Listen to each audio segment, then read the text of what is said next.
AI agents have the potential of reshaping consumer decisions. Imagine this scenario. AI agents goes to shop on your behalf, acting on your preferences, handles purchasing decisions, efficiently comparing prices, reading reviews, and even responding to marketing campaigns in milliseconds. Businesses now must market to algorithms. In this scenario, how can HR lead the way in enabling teams like marketing to adapt to these seismic shifts? I think if marketing all of a sudden had agents taking on a large part of the work, the first thing that they'd likely be talking to HR about, unfortunately, would likely be downsizing.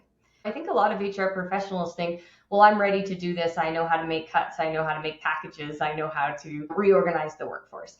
But it's really short sighted to think that way because this actually provides us an opportunity as business leaders to think about what is the real value that we can point AI agents at? What's the problems that we're trying to solve? And then what's the best way that we can use them to help solve those problems and free up people's time? And if they're only thinking about saving their jobs, or they're only still strapped because you've cut the workforce and AI is doing some things, but we still have so little workforce that people can't actually have the time to be strategic, we're not actually getting the entire value that we could from, again, just freeing up that workforce. So I think it's very short sighted to be thinking about cutting back when you actually haven't even realized the full opportunity in front of you in terms of the value that can be created with that new time and effort. The timing of this conversation between the business teams like marketing and HR is also very important. There's so much to be done because we are not just making decisions like who to keep, who to let go,